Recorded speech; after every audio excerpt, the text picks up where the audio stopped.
on this bill. Question is that the motion be agreed to. Mr. Speaker. Nikki Wagner.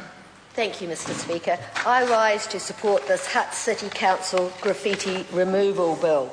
And I have to say, I think it's a good, practical, straightforward local bill brought to us in the name of the Honourable Trevor Mallard. The Select Committee canvassed the issues widely, and we made a few amendments and some minor tweaks, and we're now returning it to the House.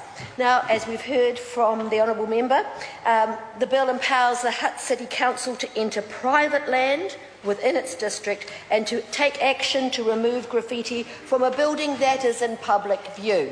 And we've already heard that it's not about stuff that's round the corner, it's about graffiti that is there in the community and makes people feel as if the community is being neglected.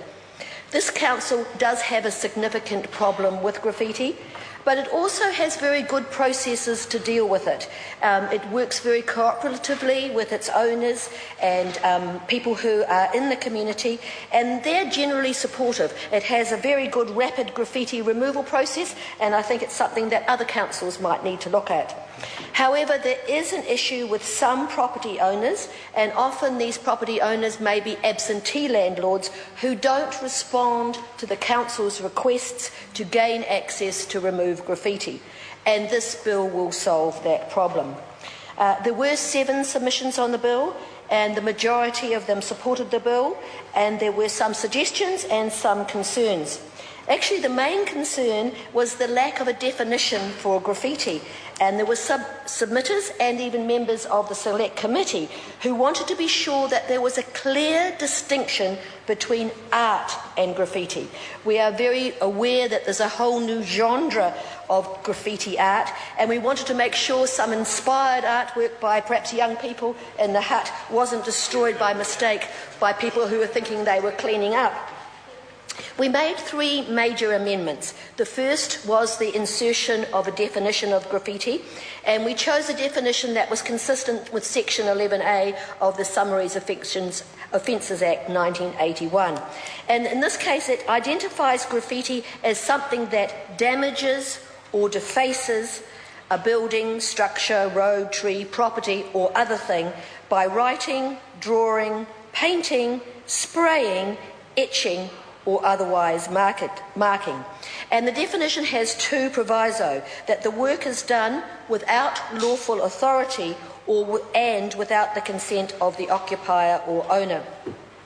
Submitters were also concerned that owners and occupiers needed to know under what authority the councils were operating. So we made an amendment that required the council to state on its graffiti removal notice the source of the power relied upon, which of course is this bill. And we also wanted to make sure that council's workers, when they're cleaning up the graffiti, were easily identified. So Clause 7 requires council operators to take a copy of the notice that they've served and to carry identification when removing graffiti. And as the Honourable Trevor Mallard has stated, this is quite simple. It's already part of their processes, and the operators seem to be working well in the community. Finally, there was the Clause 8, which sought to protect the council from civil proceedings arising out of actions done in good faith but without reasonable care. Now, as I've said, we've heard about the successful graffiti eradication program and the fact that the Hutt was spending up to $5,000 a year to keep their city free of graffiti. And we also heard that they had a very experienced operator who did an excellent job and was particularly good at matching the colours of the paintwork. And that sounds like a trivial thing, but if you've ever been involved with cleaning off graffiti, the matching of colours is particularly important. However, the committee still felt that the council should not be exempt from taking reasonable care when removing graffiti from the buildings. So we deleted Clause 8 so that the council had the same responsibility that we would expect of others. And I believe that the council was happy with that decision. So overall, I think this is a good bill, and I think it will serve the Hutt City Council well. In fact, I think there may be demand from other councils to have a similar legislation. So finally, I'd like to thank the staff of the committee, the Select Committee, Local Government and Environment, and all the members who worked hard on this bill. I'd like to thank our advisors, and I'd like to congratulate the Hutt Council for bringing this bill to the House. I think it's a job well done. Good speech. Mr. Speaker. Honourable Annette King. Mr. Speaker, I join